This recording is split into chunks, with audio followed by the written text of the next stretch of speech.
This is a District 228 tech tutorial for Don Johnson's Snap and Read. In order to access Snap and Read, you can simply go to snapandread.com. Once you arrive at this home page, you're going to sign in. Choose Sign In with Google, and make sure you're signing in with your BHSD228 username. Your home page will look like this. And where it says I want to, the first thing you're going to need to do is manage students. So in order to manage your students, the import from Google Classroom will auto-sync eventually. Unfortunately, it is not available yet. So right now, you do have to add students by their email address. However, you do not need to populate your classes for students to be able to use this tool. Once I've added my students, I can go back to my homepage, and my next option is to view reports.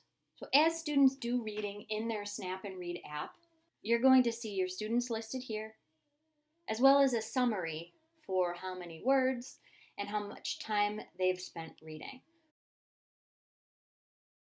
I also want to install the Snap and Read Chrome extension so that I can use Snap and Read on my computer as well, and get to know all of its different features like translation and reading out loud. Now that I have the extension, anytime I'd like to use it, it's going to be up here by this little puzzle piece. Okay, it's going to open up all my extensions, and then you can see Snap and Read. I do need to have a site up or a PDF that's got enough text in it for the extension to be useful. Then all I do is go to my extensions, click on Snap and Read, and my little bar over here is going to show up with tools for helping me navigate. Over here on the right-hand side, I have the option to select text to have it read out loud to me. Girl Scouts. I can also, of course, adjust the volume, or I can select color overlay. When that's highlighted, if I hover over the text, it's going to change the background color for me. For more complicated websites, you can also use the Simplify Language tool, and it'll quickly scan the article and change words it recognizes to more simpler vocabulary. Also, by clicking the extension and going back to Snap and Read, you can remove distractions from websites that have ads on the top or the sides. You can also use the extension to open PDFs and use all the tools just like you would on a website.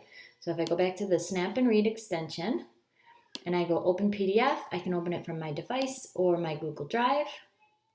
It's going to ask me to sign in. Once I'm in my drive, I select my file. It's going to open up with all the same tools that I would have on a website. Snap and Read is also an app.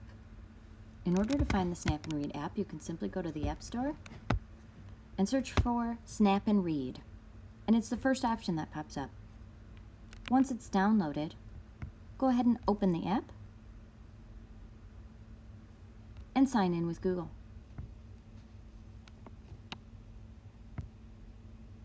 Once you've signed in, you'll see at the top of the page, very similar to the extension, all of your different tools.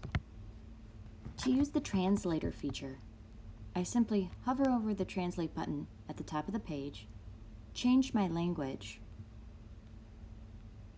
then highlight the text I'd like to translate, and hit that button again. I can also annotate in Snap and Read in a variety of ways. If I highlight text, I'll have simple underline, link, and even a define feature. I can also hit the annotation button at the top of the page, and I'm going to get a toolbar on the left-hand side where I can choose to add a text box. I can highlight, or I can write on my document, as well as a variety of other features. To add my own documents to Snap and Read, I can either use the camera button to take a picture of something I'd like read aloud,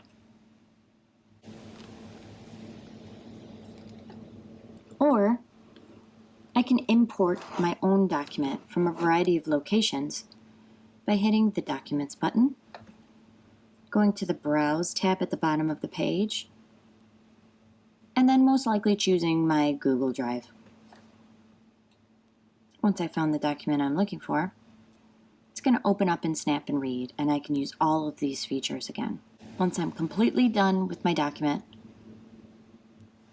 I can hit the Share button in the top right-hand corner of the page, and I can even share it right to Google Classroom with my annotations, or send it in a variety of ways. Thank you very much for watching this District 228 Tech tutorial. Please see the librarian in your building if you have any questions or would like further help.